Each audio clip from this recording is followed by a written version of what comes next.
Imaginez-vous devant votre miroir ce matin, vous observez votre silhouette et soudain votre regard s'arrête sur ce ventre qui s'est arrondi, ces pantalons qui serrent un peu plus à chaque mois.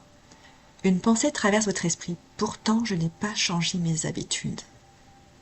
Beaucoup de femmes après 35 ou 40 ans vivent cette même expérience, un corps qui se transforme malgré une alimentation stable, voire plus saine qu'avant, et avec cette transformation, une question lancinante. Pourquoi ? Aujourd'hui, dans cet épisode, nous allons décrypter ensemble ce mystère. Non pas pour vous culpabiliser, mais pour vous libérer. Parce que ce ventre qui s'installe n'est pas une fatalité, ni une preuve que votre corps vous trahit. C'est un message qui parle d'hormones en mutation, de stress accumulé, de nuits trop courtes, de muscles qui s'effacent doucement et d'un système nerveux en alerte permanente. Et ce n'est pas une histoire de calories, c'est une histoire de fonctionnement global de votre corps, de votre rythme et de votre équilibre intérieur. Ensemble, nous allons explorer pourquoi votre ventre change, même si vous mangez comme avant, et ce que votre corps essaye de vous dire. Nous allons également explorer les 5 piliers invisibles qui influencent cette transformation. Les oestrogènes, l'insuline, le cortisol, le sommeil et la masse musculaire. Également les erreurs courantes qui aggravent la situation et comment les éviter sans frustration, et 5 actions concrètes et douces à mettre en place dès cette semaine pour rééquilibrer votre corps, sans régime extrême, sans privation et surtout sans culpabilité. Parce que la clé, ce n'est pas de faire la guerre à votre ventre, mais de comprendre son langage. Et quand on écoute enfin ce langage, tout devient plus simple. Respire, ressens, transforme, le podcast pour reprendre votre santé en main après 40 ans. Fatigue persistante, stress chronique, prise de poids inexpliquée, déséquilibre qui s'installe avec le temps, passage par la périménopause ou peut-être déjà la ménopause. Et si tout cela n'était pas une fatalité ? Je suis Nadine Barr, naturopathe fonctionnelle et biohack, professeure de yoga et facilitatrice en breathwork. Ma mission, accompagner les femmes de 40 ans et plus à quitter la fatigue, le stress, à retrouver un poids de forme, à corriger leur déséquilibre et à optimiser leur santé pour avancer sereinement dans cette nouvelle étape de leur vie. Dans ce podcast, je vous partage des clés concrètes pour apaiser votre système nerveux et réduire le stress, stabiliser votre énergie grâce à une alimentation adaptée, une nutrition fonctionnelle et non inflammatoire, retrouver un poids de forme dans lequel vous vous sentez bien, bouger intelligemment avec le yoga, les mouvements conscients et le renforcement adapté, respirer en profondeur avec le breathwork pour libérer les tensions physiques et émotionnelles, construire une hygiène de vie durable pour bien vieillir. Ici, un peu de théorie et surtout des outils simples et concrets et applicables dans votre quotidien. Chaque épisode vous aide à mieux comprendre votre corps et à passer à l'action pas à pas. Prête à transformer votre santé ? Installez-vous, respirez et laissez-vous guider.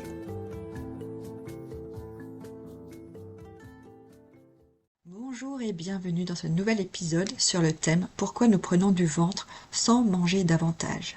Nous allons parler d'un sujet qui touche énormément de femmes et d'hommes aussi, mais ce n'est pas le sujet de cet épisode, et peut-être que vous vous reconnaîtrez dans ce que je vais vous dire.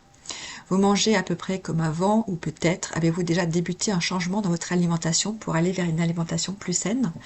Vous ne faites pas spécialement d'excès, et pourtant, votre ventre s'arrondit, votre taille disparaît, vos pantalons serrent et vous avez l'impression que votre corps ne réagit plus comme avant.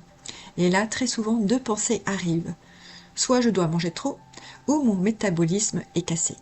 Et la culpabilité s'installe. Mais la réalité, c'est que la prise de ventre après 35 ou 40 ans n'est pas simplement une histoire de calories. C'est une histoire d'hormones, de stress, de sommeil, de masse musculaire, de glycémie et de système nerveux. Autrement dit, c'est une histoire de fonctionnement global du corps. Et donc dans cet épisode, je vais vous expliquer pourquoi votre ventre change même si vous ne mangez pas plus, ce qui se passe réellement dans votre corps et surtout ce que vous pouvez faire concrètement chez vous pour inverser la tendance. Le grand mythe, si je prends du ventre, c'est que je mange trop. On nous a répété pendant des années une phrase très simpliste qui est « si tu prends du poids, c'est que tu manges trop ». Mais cette phrase oublie quelque chose d'essentiel. Le corps n'est pas une calculette. Le corps est un système vivant, complexe et intelligent. C'est-à-dire que 2 personnes peuvent manger exactement la même chose. L'une va stocker et l'autre non. Pourquoi ? Parce que ce n'est pas seulement ce que vous mangez qui compte, c'est comment vous dormez, comment vous gérez votre stress, comment votre corps régule l'insuline, comment vos hormones évoluent et combien de masse musculaire vous avez. Et tout cela, ça change avec l'âge. Donc le vrai tournant, le grand chamboulement hormonal. Avec la périménopause, le corps change de stratégie car ses deux alliés principaux déclinent. Tout d'abord, il y a la chute des oestrogènes. Ils avaient un rôle protecteur, ils favorisaient le stockage sur les hanches et les cuisses. Donc c'est plutôt une silhouette en poire. Et quand ils baissent, la graisse se déplace vers l'abdomen et ça donne plutôt une silhouette en forme de pomme. Il y a également la baisse de progestérone, c'est souvent l'hormone en fait qui chute en premier et son manque ralentit le transit. Il va également favoriser la rétention d'eau et le résultat, c'est qu'il y a donc ce fameux ventre un peu forme de ballon.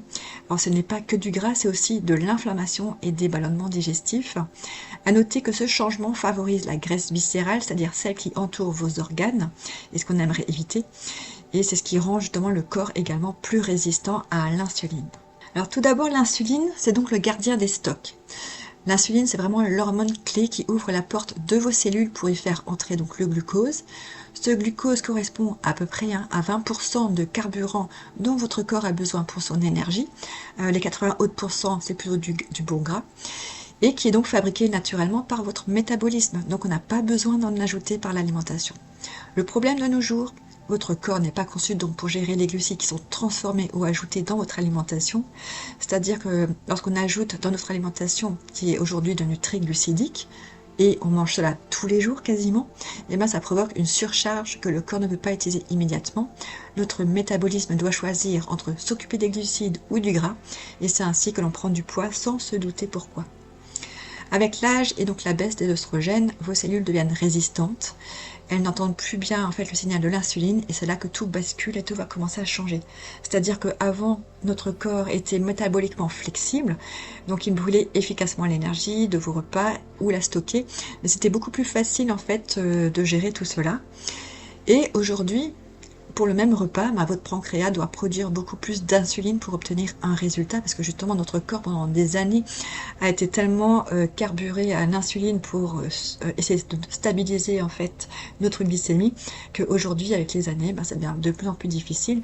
Et donc ce pic d'insuline élevé et prolongé est un signal d'alerte qui ordonne au corps en fait de stocker l'énergie sous forme de graisse, prioritairement au niveau du ventre. Voilà ce qui peut expliquer en fait donc la prise de poids au niveau du ventre. Il y a également le cortisol qui est donc l'hormone qui pousse le ventre, entre guillemets, qui pousse. Donc c'est le stress, en fait, c'est sans doute le facteur qui est le plus sous-estimé. Quand vous êtes stressé, c'est-à-dire charge mentale, les écrans, la fatigue, le mauvais sommeil, il y a plein de choses, votre corps va produire du cortisol. Ce cortisol, il a une mission, c'est-à-dire mobiliser du sucre pour vous donner de l'énergie pour tenir. Et si vous ne courez pas un marathon après une contrariété, ce sucre est restocké directement dans les cellules graisseuses du ventre, qui possèdent plus de récepteurs au cortisol que les autres zones du corps. Et donc, le corps ne fait pas la différence entre un prédateur et une boîte mail, qui est pleine malheureusement. Et donc pour lui, le stress égale danger, égale stockage de survie au niveau du ventre.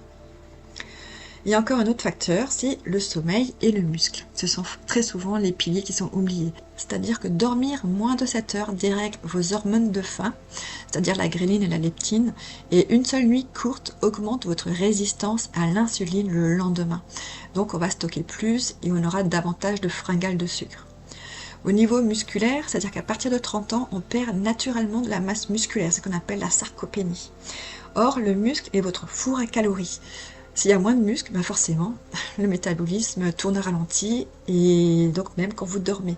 Donc c'est important, au moins à partir de la trentaine, de commencer à remettre en place en fait une activité sportive. Ensuite, les erreurs classiques, c'est très souvent en fait pour celles-là qu'on échoue dans ce qu'on essaye de faire pour justement perdre ce ventre. C'est-à-dire que quand le ventre apparaît, on a tendance à paniquer et à faire l'inverse de ce qu'il faudrait. Donc l'erreur numéro 1, c'est qu'on va diminuer notre quantité alimentaire. On va vouloir faire un régime et ça va devenir le piège de la restriction. C'est l'erreur la plus fréquente et pourtant la plus redoutable. En réduisant drastiquement vos calories et vos aliments, vous envoyez un signal en fait de famine imminente à votre cerveau. Et c'est là que tout va se compliquer et ça va être pour tout le restant de votre vie. Donc voici l'engrenage qui se met en place. Pour bien comprendre, on a tout d'abord le mode survie, c'est-à-dire pour économiser de l'énergie, votre corps va augmenter le cortisol, donc il y a un stress qui s'installe, et il va ralentir volontairement votre métabolisme. Il se met donc à tourner au ralenti. Ensuite, dans cet état d'alerte, votre organisme va s'accrocher désespérément à sa graisse abdominale, car c'est sa réserve de secours la plus précieuse. Il faut savoir que le gras qu'on stocke, notamment les femmes mais les hommes aussi, est fait pour justement les jours où on a de la famine. Si on revient à nos ancêtres, ils devaient pouvoir tenir pendant les hivers rigoureux où ils ne trouvaient pas grand chose à manger. Donc c'est pour ça qu'on a du gras qui se stocke. Et aujourd'hui encore, on a toujours ce métabolisme qui est en nous. Et donc lorsqu'on est en régime, il va commencer à piocher partout, il y a un peu de gras, et la zone en fait du ventre est la zone où justement on a notre plus grande zone de sécurité. Et donc notre cerveau, dès qu'un jour on va faire un faux pas ou qu'on va craquer sur un aliment qu'on aime manger, et notre cerveau il va activer en fait un mécanisme de stockage d'urgence et il va se dire attention, on a enfin accès à de l'énergie, faisons des stocks massifs avant la prochaine période de disette. C'est-à-dire que c'est très souvent là, on va arrêter le régime et puis on va se remettre à manger normalement comme avant. Et donc forcément notre corps va dire ouh là là, vite, il faut que je stocke pour plus tard au cas où il y a de nouveau une période difficile de régime. Et c'est donc précisément ce phénomène qui explique pourquoi on reprend souvent plus de poids après un régime qu'avant. Et c'est un mécanisme après qui va rester dans notre cerveau pour toujours. C'est-à-dire que notre cerveau, lui, va enregistrer qu'attention, on a manqué de cet aliment, et donc dès qu'on aura cet aliment dans l'alimentation, on va le stocker encore plus. Et donc, on comprend bien que c'est pas une histoire de volonté, c'est simplement, le corps, il va se protéger comme il peut, et parce qu'il aura perçu ça, un régime, en fait, comme une agression. Donc, l'erreur numéro 2, c'est de miser tout sur le cardio. C'est l'histoire du piège de la fonte musculaire, parce qu'on entend toujours partout, il faut faire du cardio. Donc, beaucoup de femmes, en fait, pensent que pour brûler le ventre, il faut courir ou pédaler des heures. Alors, c'est une idée qui est reçue, qui peut être contre-productive, notamment après 40 ans. Parce qu'il y a tout d'abord l'usure métabolique, c'est-à-dire qu'un cardio excessif et intense augmente le stress oxydatif et maintient un taux de cortisol élevé. Or, on l'a vu, trop de cortisol égale stockage au niveau du ventre. Il y a également la perte moteur, c'est-à-dire le cardio seul ne construit pas de muscles. Au pire, il peut pousser le corps à puiser dans ses propres protéines musculaires pour trouver de l'énergie. Donc, c'est pas ce qu'on souhaite, puisqu'on ne veut pas avoir justement de fonte musculaire. Et donc le résultat, sans renforcement musculaire, votre four à calories est éteint. Donc vous perdez du muscle, votre peau se relâche et la graisse abdominale, elle reste. Donc pour un ventre plat et ferme, le muscle est votre meilleur allié, donc c'est-à-dire qu'il va consommer de l'énergie même quand vous dormez. Donc c'est important de faire des activités physiques, sportives plusieurs fois par semaine à petite dose, mais en travaillant les muscles, donc c'est très souvent plutôt le poids, les haltères qui peut être intéressant. L'erreur numéro 3, ça va être d'ignorer le système nerveux, c'est-à-dire le mode survie permanent. J'en parle très souvent, mais parce que pour moi, c'est vraiment très important. On peut avoir l'assiette la plus parfaite du monde. Si l'esprit est en guerre, le corps reste en défense. C'est-à-dire que si vous vivez avec une charge mentale épuisante, sans moment de réelle décompression, votre système nerveux reste branché sur le mode survie, c'est-à-dire le système sympathique. Et dans cet état, votre organisme reçoit l'ordre chimique de ne jamais lâcher ses réserves. Il perçoit le repos comme un luxe dangereux et le stockage comme une nécessité vitale. Et donc le résultat, vous stagnez malgré vos efforts alimentaires. Il faut apprendre à apaiser son système nerveux par la respiration, par le repos par exemple. Et ça ne veut pas dire ne rien faire, c'est donner l'autorisation biologique à votre corps de déstocker. Parce que même si on prend une pause pour soi, on a très souvent tendance à avoir ces pensées négatives de qu'est-ce que je fais là, je prends du temps pour moi alors que je devrais être au travail, ou je devrais être en train de m'occuper des enfants, ou en train de faire des tâches ménagères.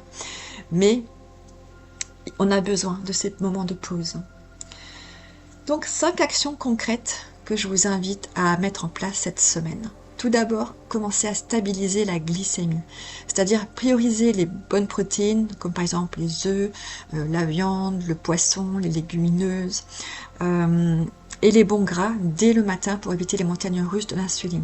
C'est-à-dire que c'est surtout à privilégier, toute la journée, mais là, on est dans les premiers essais, c'est vraiment déjà mettre ça en place pour le petit déjeuner. Prenez vraiment l'habitude de commencer votre petit déjeuner par quelque chose de salé plutôt que de sucré.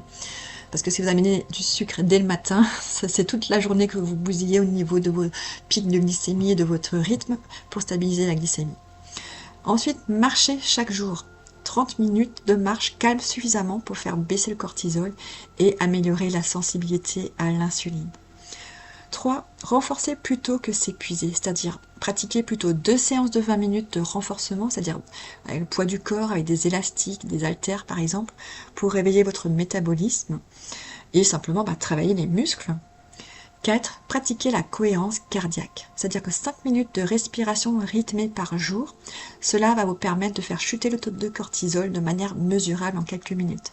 C'est un signal de sécurité en fait qu'on envoie à notre système nerveux. Alors attention, la cohérence cardiaque, pour que cela fonctionne, il faut pratiquer 5 minutes 3 fois par jour, 6 respirations par minute, et il faut le pratiquer au moins 2 semaines pour commencer à envoyer le signal et que cela se fasse instinctivement. En fait, l'objectif est de, par exemple, utiliser l'application gratuite Respire, de le mettre en mode équilibre et de faire cela donc 3 fois par jour, au moins pendant 2 semaines. Et 5, donc soigner le rituel du soir. On va couper les écrans à peu près 1 heure avant de dormir.